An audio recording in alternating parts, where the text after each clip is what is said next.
Big Boss season 6 day 87 ലൈവിലെ ചില കാര്യങ്ങളൊക്കെയാണ്. സായി കൃഷ്ണ നാട്ടുരാജാവായിട്ട് വിലസുകയാണ്. വലിയ കാര്യമായിട്ടുള്ള വിലസലൊന്നുമില്ല. സായിക്കൊക്കെ എന്തിനാണ് ആ ഒരു ടാസ്കിൽ രാജാവ് പൊസിഷൻ കൊടുത്തത് എന്നുള്ളത് എനിക്കറിയില്ല. സായി ഗെയിം നശിപ്പിക്കുന്ന ഒരു മനുഷ്യനാണ്. ഒരു ഡി വൈബറാണ്, സ്പോയിലറാണ്, ഭയങ്കര മെനകേടാണ് ഈ ഗെയിമിനകത്ത് സായിയുടെ ഒരു പരിപാടി. ഇപ്പോൾ പല വീഡിയോസിൻ്റെ തമ്പനയിലിൽ ഞാൻ കാണുന്നത് സായി കൃഷ്ണ 5 ലക്ഷം രൂപയ്ക്ക് മണി ബോക്സ് എടുത്തിട്ട് ആ ഒരു ടാസ്ക് അവസാനിപ്പിച്ചു എന്നുള്ളതാണ്. അങ്ങനെ ആ മച്ചാൻ ചെയ്തിട്ടുണ്ട് എന്നുണ്ടെങ്കിൽ അത് നമ്മളോട് ചെയ്യുന്ന ഏറ്റവും വലിയ ക്രൂരതയാണ്. കാരണം സീസൺ 6 ആസ്വദിക്കാൻ പറ്റുന്ന ടാസ്കുകൾ, ഗെയിമുകൾ, ക്ലാസിക് ഗെയിമുകൾ ഒന്നും ഉണ്ടായിരുന്നില്ല. എല്ലാം ഇവർ നശിപ്പിച്ചു. ഇവർക്ക് ആകെ ഒരു ഗെയിം ഉണ്ടായിരുന്നുള്ളൂ. ഞാനത് എന്താണ് എന്നുള്ളത് ഇന്നലെ പറഞ്ഞിരുന്നു. അതാണ് ഗെയിം, പേഴ്സണാലിറ്റിയാണ് ഗെയിം, അതിനെക്കുറിച്ചിട്ട് പറയേണ്ടതാണ് ഗെയിം എന്നൊക്കെ ആളുകൾ ഇങ്ങനെ ഇരുന്ന് ന്യായീകരിക്കുന്നുണ്ട്. ഫാൻസുകാർ, അവർക്ക് വേറെ വഴിയൊന്നുമില്ല. കാരണം ഏറ്റവും മോശമായിട്ടുള്ള ഗെയിം കളിച്ച് കപ്പടിച്ചു എന്ന് ആൾക്കാർ റിയലൈസ് ചെയ്യാതിരിക്കാൻ വേണ്ടി ഇങ്ങനെ അത് ഭയങ്കര ഗെയിമാണ്, അത് ഭയങ്കര ഗെയിമാണെന്ന് ഇങ്ങനെ പറഞ്ഞുകൊണ്ടിരിക്കും. നമുക്കറിയാം ആ ഒരു ഗെയിമിനകത്ത് പ്രത്യേകിച്ച് കഥയൊന്നുമില്ല എന്നുള്ളത്. ഒരാൾക്കെതിരെ 5-6 ആളുകൾ കളിക്കുന്ന ഒരു ഗെയിം. ആ ഒരു ഗെയിം എന്ന് പറയുന്നത് ഇവിടുന്ന് എവിക്റ്റായി പോയ ഒരു കണ്ടസ്റ്റൻ്റ് ഉണ്ടാക്കിയ ഒരു ഗെയിം. അപ്പോൾ അതിനകത്ത് എന്ത് ഗെയിമാണുള്ളത്? ഓക്കെ, ഇപ്പോൾ സായി ആ ഒരു പെട്ടി എടുത്തിട്ട് അത് അവസാനിപ്പിക്കുകയാണെന്നുണ്ടെങ്കിൽ നമുക്ക് ആ ഒരു 2 ദിവസം നീണ്ടു നിൽക്കുന്ന ആ ഒരു ചലഞ്ചിൻ്റെ എല്ലാ രസങ്ങളും നഷ്ടപ്പെടും. ഇപ്പം മണി ബോക്സ് വരുന്ന സമയത്ത് കൂടുതൽ തുക ഇവർ പ്രതീക്ഷിക്കുന്ന ആ ഒരു സമയത്ത്, അത് പ്ലാൻ ചെയ്യുന്ന സമയത്ത് പല ആളുകളും പണം കാണുമ്പോൾ മനം മാറ്റുന്ന ആ ഒരു രീതികൾ കാണുന്ന സമയത്ത് അതൊക്കെ ഭയങ്കര ആസ്വാദനം സൃഷ്ടിക്കുന്ന ഒരു സംഗതിയാണ്. ഇത് ആളുകളുടെ ഒരു സോഷ്യൽ സൈക്കോളജിയുമായി ബന്ധപ്പെട്ട ഒരു ഗെയിമാണ്, ഒരു സോഷ്യൽ എക്സ്പെരിമെൻ്റ് ആണ്. അതിനകത്ത് വലിയൊരു റോൾ പൈസയ്ക്കുണ്ട്. അപ്പോൾ അതെല്ലാം നമുക്ക് നഷ്ടപ്പെടും. ഈ ചെങ്ങായി ഇന്നലെ ലൈവിൽ പറഞ്ഞിരുന്നു, ഈ ടൈറ്റിൽ വിന്നർ ആയെങ്കിൽ മാത്രമേ ആളുകൾ ശ്രദ്ധിക്കൂ, അല്ലെങ്കിൽ ആളുകൾ ആഘോഷിക്കൂ, അല്ലെങ്കിൽ ടിക്കറ്റ് ഫിനാലെ കിട്ടണം. പിന്നീട് ആകെ ഒരു ഓപ്ഷൻ മണി ബോക്സ് എടുക്കുകയാണ്. മണി ബോക്സ് എടുക്കുന്ന ആ ഒരു പരിപാടി നടന്നില്ല എന്നുണ്ടെങ്കിൽ നമുക്ക് പിന്നീട് ആരും റെക്കഗ്നൈസ് ചെയ്യുന്ന ഒരു പൊസിഷനും ബിഗ് ബോസിലില്ല. അപ്പം സായി ഉദ്ദേശിക്കുന്നത് ആദ്യം തന്നെ മണി ബോക്സ് എടുക്കുക എന്നുള്ളതാണ്. അങ്ങനെ Sai Krishna Bigg Boss season 6 money box എടുത്ത ആൾ എന്ന് അറിയപ്പെടണം. ഏറ്റവും കുറഞ്ഞ തുകയ്ക്ക്, ആദ്യം വെക്കുന്ന തുകയ്ക്ക് മണി ബോക്സ് എടുത്തിട്ട് വാർത്ത സൃഷ്ടിക്കുക എന്നുള്ളതാണ് സായിയുടെ ഒരു ആഗ്രഹം. പുറത്ത് ഇത്തിരി പണികൾ നടപ്പുണ്ട്, അതിൻ്റെ സൗണ്ട് കേൾക്കുകയാണെന്നുണ്ടെങ്കിൽ വേറെ ഓപ്ഷനൊന്നുമില്ല. മഴക്കാലമല്ലേ, എങ്ങനെയെങ്കിലും പെട്ടെന്ന് ഒരു പണി തീർക്കട്ടെ എന്നുള്ളതാണ് ഞാൻ ആലോചിക്കുന്നത്. വലിയ കുഴപ്പമില്ലാന്ന് തോന്നുന്നു. അപ്പോൾ ഈ വാർത്ത സൃഷ്ടിക്കുക എന്നുള്ളതാണ് സായിയുടെ ഐഡിയ. സായി മണി ബോക്സ് എടുക്കുന്നതിനകത്ത് സിജോയ്ക്ക് വലിയ ഒരു ആനന്ദമുണ്ട്. കാരണം സായി ആൻഡ് സിജോ കൂട്ടുകാരാണ്. സിജോയും സായിയും കോൺഫിഡൻ്റ് ആയിട്ട് ചിന്തിക്കുന്നത് ഞങ്ങളെ പ്രേക്ഷകർ സപ്പോർട്ട് ചെയ്യും, ഞങ്ങൾക്ക് ഓൾറെഡി സബ്സ്ക്രൈബേഴ്സ് ഉണ്ട്, പുറത്ത് നല്ല രീതിയിലുള്ള സപ്പോർട്ടുണ്ട്, സായി ചെല്ല് എന്ന് പറഞ്ഞിട്ടാണ് നമ്മൾ സായി അങ്ങടേക്ക് തള്ളിവിട്ടത്. സായി ആ ഒരു സപ്പോർട്ട് ഇപ്പോഴും പ്രതീക്ഷിക്കുന്നുണ്ട്. അപ്പോൾ സിജോയും വിചാരിക്കുന്നത് സായിക്ക് ഒരു സപ്പോർട്ടുണ്ട്. സായി മണി ബോക്സ് എടുത്ത് പോവുകയാണെന്നുണ്ടെങ്കിൽ ഫസ്റ്റ് കിട്ടാൻ വിചാരിക്കുന്ന ആളാണല്ലോ സിജോ. സിജോയ്ക്ക് അതൊരു ഗുണമാണ് എന്നുള്ളതാണ്. പിന്നെ സായിയുടെ ഒരു പേടി എന്നാന്ന് വെച്ച് കഴിഞ്ഞാൽ അഭിഷേകിനെയും ഋഷിയൊക്കെയാണ്. ഋഷി മണി ബോക്സ് എടുത്തു കഴിഞ്ഞാൽ സായിക്ക് വാർത്ത സൃഷ്ടിക്കാൻ പറ്റത്തില്ല. ഈ നന്ദനയ്ക്ക് മണി ബോക്സ് കൊടുക്കാൻ വേണ്ടിയുള്ള ഒരു പ്ലാൻ ഉണ്ടായിരുന്നു, അത് നടന്നില്ല. അപ്പോൾ സായി ഉദ്ദേശിക്കുന്നത് മണി ബോക്സിൽ നിന്ന് കിട്ടുന്ന ആ ഒരു തുക നന്ദനയ്ക്ക് കൈമാറുക എന്നുള്ളതാണ്.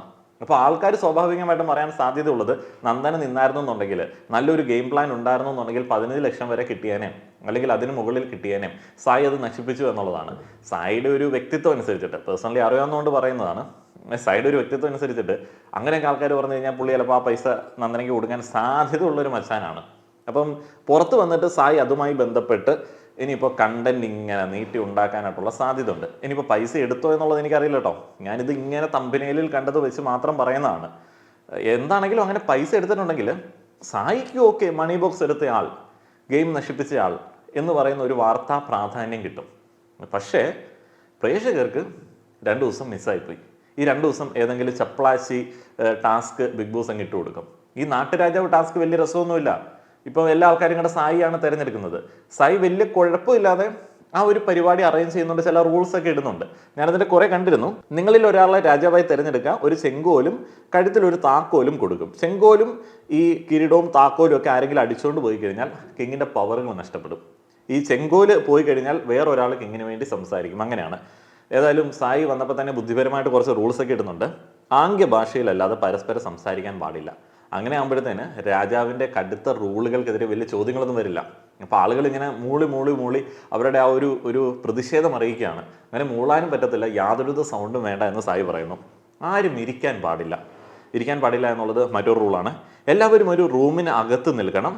രാജാവ് പറയുന്നതനുസരിച്ചിട്ട് ആളുകൾ പുറത്തിറങ്ങി ഓരോ ഡ്യൂട്ടികൾ ചെയ്യണം. രാജാവിൻ്റെ ഇഷ്ടത്തിന് വേണം കാര്യങ്ങളൊക്കെ ചെയ്യാൻ. കൊട്ടാരം നർത്തകികൾ വേണം, നർത്തകനും വേണം.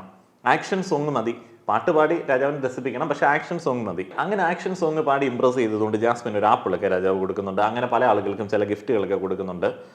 പിന്നെ പാചകക്കാരനായിട്ടുള്ള അർജുന് സംസാരിക്കാം എന്നുള്ള ഒരു ഇളവാണ് ആദ്യം തന്നെ കൊടുക്കുന്നത്. ഇതിന് ശേഷം ഞാൻ മറ്റേ വീഡിയോയുടെ ആ ഒരു ആലോചനയിലായിരുന്നു. എന്താണ് മണി ബോക്സിനെ കുറിച്ചിട്ട് ഇനി ഞാൻ പറയുന്നില്ല, അത് വിട്. സീസൺ 6 ഒരു ഗെയിം എന്താണ്, ഡിസേർവിങ് ആയിട്ടുള്ള കപ്പൊന്നുമല്ല ആർക്കും. ആരെടുത്തോണ്ട് പോയാലും ചുമ്മാ ലക്കിന് ഈസി ആയിട്ട് എടുത്തിട്ട് പോയില്ലേ എന്ന് നമുക്ക് മുഖത്തൊക്കെ ചോദിക്കാം. കാരണം ആര് ഗെയിമൊന്നും കളിച്ചിട്ടൊന്നുമില്ല. ഏറ്റവും നാണം കെട്ട ഒരു വിജയമായിരിക്കും പല ആളുകൾക്കും കിട്ടുക. ഇപ്പം ജാസ്മിൻ എടുത്തു കഴിഞ്ഞാൽ ഒരു റിലേഷൻഷിപ്പിൻ്റെ തരത്തിൽ സഹതാപം കൂടുതൽ കിട്ടിയെന്ന് നമുക്ക് പറയാം. ഇപ്പോൾ ജിൻഡോ എടുത്തു കഴിഞ്ഞാൽ ജാസ്മിൻ അങ്ങനെ ഒരു റിലേഷൻഷിപ്പ് പരിപാടി ഒപ്പിച്ചതുകൊണ്ട് ജാസ്മിനെതിരെ കളിച്ചിട്ട് ജിൻഡോയ്ക്ക് കിട്ടിയെന്ന് നമുക്ക് പറയാം. ജിൻഡോ എങ്ങനെയാണ് ആളുകൾ താങ്ങിക്കൊണ്ട് വരുന്നത്? ജിൻഡോയ്ക്ക് സഹതാപ വോട്ടായിരുന്നു ആദ്യ ഘട്ടങ്ങളിൽ ഉണ്ടായിരുന്നത്. പിന്നെ ജാസ്മിൻ്റെ ഒരു ഹെയ്റ്റ് ജിൻഡോയ്ക്ക് ഗുണകരമായിട്ട് മാറി.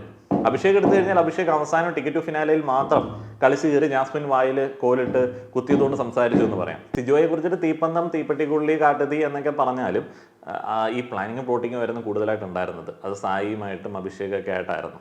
അപ്പം അങ്ങനെയൊക്കെയാണ് ഇങ്ങനെ നിൽക്കുന്നത്. ഇപ്പം കപ്പൊക്കെ ഇപ്പം ആൾക്കാർ ഓൾറെഡി ഉറപ്പിച്ചല്ലോ. എനിക്കങ്ങനെ ഉറപ്പിച്ച് പറയാൻ പറ്റത്തില്ലാത്തതുകൊണ്ട് ഞാൻ അതിനെക്കുറിച്ചിട്ട് പറയുന്നില്ല. പിന്നെ ഫേവറിറ്റിസം അങ്ങനെ പറയണം. അത് ആരോടാണ് ബിഗ് ബോസ് കാണിച്ചത്? ഇതിലെ മെയിൽ കണ്ടസ്റ്റൻസിനോടാണ് ഏറ്റവും കൂടുതൽ കാണിച്ചിരിക്കുന്നത്. കാരണം ഇവർ തമ്മിലുള്ള ഒരു ഗെയിം കളിക്കാനായിട്ടുള്ള ഒരവസരവും ബിഗ് ബോസ് ഒരുക്കിയില്ല. ഇപ്പം നമ്മൾ ഈ രണ്ടിലൊരാളെ ഔട്ടാക്കാൻ വേണ്ടിയൊക്കെ കൺഫെഷൻ റൂമിലേക്ക് വിളിക്കുന്ന ഒരു പരിപാടിയുണ്ട്. അതിൽ എന്തെങ്കിലും രണ്ട് സ്ട്രോങ് ആയിട്ടുള്ള മെയിൽ കണ്ടസ്റ്റൻസിനെ ഇടാനായിട്ട് ബിഗ് ബോസ് ശ്രമിച്ചോ? ഇല്ല. അങ്ങനെയുള്ള കളികൾ ഇവർക്ക് പറ്റില്ല. ഇവർ ഈ പറയുന്ന മറ്റേ സ്ത്രീകൾ അങ്ങനെയുള്ള ആൾക്കാരുടെ ചില പേഴ്സണൽ പ്രശ്നങ്ങളിലേക്ക് ഇടപെട്ട് കളിക്കട്ടെ എന്ന് ബിഗ് ബോസ് തീരുമാനിച്ചു. അതായിരുന്നു ഇവരുടെ കണ്ടന്റ്. ഇപ്പം ബാക്കിയുള്ള മെയിൽ ഫിഗേഴ്സ് ഉണ്ടല്ലോ, അൽഫ, മുയൽക്കുട്ടൻ, അമ്പൂറ്റി, അഭിഷേക്, തീപ്പൊരി, സിജോ, ഇങ്ങനെയുള്ള ആൾക്കാർ ജിൻഡോയ്ക്കെതിരൊന്നും തുറന്നുള്ള കളിക്ക് വന്നില്ല. ജിൻഡോ ഇവർക്കെതിരെ കളിച്ചു ഇല്ല. ജിൻഡോ, നോറ, ജാസ്മിൻ, സിജോ, ജാസ്മിൻ, നോറ, അഭിഷേക്, ജാസ്മിൻ, സായി മറ്റേ മാറി നിന്നിട്ട് ജിൻഡോ എന്നോട് കളിക്കില്ല കേട്ടോ, ജിൻഡോയ്ക്ക് അറിയാൻ ഞാൻ ആരാണെന്നുള്ളത്. ജിൻഡോ സായിയോട് കളിക്കത്തില്ലാത്ത എന്തുകൊണ്ടാണെന്ന് സായി വിചാരിക്കുന്നത് ജിൻഡോയുടെ കുറേ രഹസ്യങ്ങൾ, ചില പ്രമാദമായിട്ടുള്ള രഹസ്യങ്ങൾ സായിക്ക് അറിയാവുന്നത് കൊണ്ടാണ് എന്നുള്ളതാണ്. പക്ഷെ ഗെയിമിൽ അതിന് വലിയ പ്രാധാന്യമൊന്നുമില്ല. അപ്പോൾ ഇവർ അങ്ങോട്ടും ഇങ്ങോട്ടും ഒളിച്ചൊളിച്ച് നടക്കുകയാണ്. അല്ലാതെ ഇവർക്ക് ആർക്കും അങ്ങോട്ടും ഇങ്ങോട്ടും കളിക്കാൻ പറ്റില്ല. ഇവർക്ക് പേടിയാണ്, നിക്കറും നനയും മുട്ടുകുട്ടി ഇടിക്കും എന്നൊക്കെ ഉള്ളതാണ് ഇവരുടെ പരിപാടി. ഇത്ര അധികം അങ്ങോട്ടും ഇങ്ങോട്ടും പേടിയുള്ള, കണ്ടു കഴിഞ്ഞാൽ പൂച്ചയെ പോലെ പതുങ്ങി നടക്കുന്ന മെയിൽ കണ്ടസ്റ്റൻസ് ഉള്ള ഒരു തോൽവി സീസണാണ് സീസൺ 6. അപ്പോൾ ഈ മെയിൽ കണ്ടസ്റ്റൻസിൽ ഒരാൾക്ക് കപ്പ് കൊടുക്കുക എന്നൊക്കെ പറയുന്നത്, അവരത് കളിച്ചെടുത്തു എന്നൊക്കെ പറയുന്നത് ഫാൻസുകാർ ചുമ്മാ തള്ളിവിട്ടാൽ നടക്കത്തില്ല. അത് ഈ ഗെയിമിൻ്റെ ഫോർമാറ്റ് അറിയാവുന്ന ആളുകൾക്ക്, ഈ അത്യാവശ്യം രീതിയിൽ ഈ മനുഷ്യന്മാരെ കുറിച്ചിട്ട് അറിയാവുന്ന ആളുകൾക്ക് മനസ്സിലാവും ഇതൊരു തട്ടിപ്പ് പരിപാടിയാണ്. നാണം കെട്ട വിജയമായി പോകുന്നത്. കാരണം വേറെ ഗെയിമില്ല. ഇവർ അങ്ങോട്ടും ഇങ്ങോട്ടും കളിച്ചില്ല, പേടിയാണ്. ഇവർക്ക് അങ്ങോട്ടും ഇങ്ങോട്ടും ഭയങ്കര പേടിയാണ്. സിജോ ആദ്യമൊക്കെ നല്ല രീതിയിൽ കളിച്ച് കയറി വന്നതാണ്.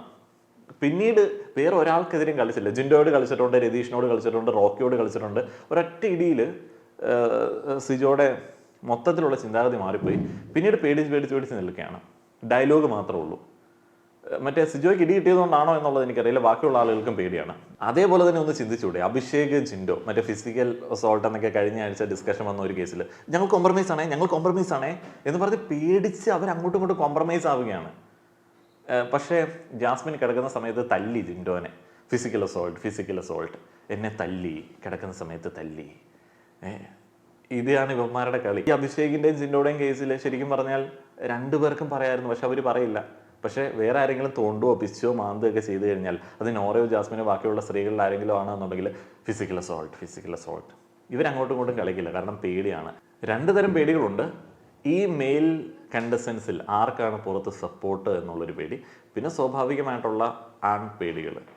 ഈ സീസൺ 6 ഈ മെയിൽ പേഴ്സണാലിറ്റികൾ വൻ തോൽവിയായിരുന്നു. ഒരു ജെൻഡർ റെപ്രസെൻറ്റേഷൻ എന്താണെങ്കിലും ഉണ്ടാവണം എപ്പോഴും. അവരവരുടെ ഒരു പവർ കാണിക്കണം. അപ്പോൾ അതിനകത്ത് സ്ത്രീകളുടെ കാര്യത്തിൽ അഭിമാനിക്കാൻ പറ്റുന്ന കുറേയധികം കാര്യങ്ങളുണ്ട്. ഞങ്ങൾ പുരുഷന്മാരുടെ കാര്യത്തിൽ ഞങ്ങൾക്ക് അഭിമാനിക്കാൻ പറ്റുന്ന കണ്ടസ്റ്റൻസ് ഉണ്ടായിരുന്നില്ല. പിന്നെ മറ്റേ ജെൻഡർ മൈനോറിറ്റികളെ ആദ്യം തന്നെ പുറത്ത് പറഞ്ഞു വിട്ടതുകൊണ്ട് ആ ഒരു രീതിയിലും നോക്കേണ്ട ആവശ്യമില്ല. എന്തുവാണല്ലേ, മണി ബോക്സ് നശിപ്പിച്ചു. ഇനി നമ്മൾ എന്ത് പ്രതീക്ഷിക്കും? അവരുടെ ഒരു ഡിസ്കഷൻ, ഇത്ര കാലമായിട്ടുള്ളൊരു ഡിസ്കഷൻ അവിടെ കൊണ്ട് അവസാനിപ്പിക്കുക എന്നൊക്കെ പറയുന്നത്, ഇവർ വിചാരിക്കുന്ന ഇങ്ങനെ തട്ടിമുട്ടി പോയി കഴിഞ്ഞാൽ പ്രേക്ഷകർക്ക് ഇഷ്ടമാണ് എന്നുള്ളതാണ്. പ്രേക്ഷകർക്ക് ഒരു തരത്തിലും യോജിക്കാൻ പറ്റുന്ന ഒരു ഗെയിമല്ല. നിങ്ങളുടെ അഭിപ്രായങ്ങൾ പറയുക. നന്ദി.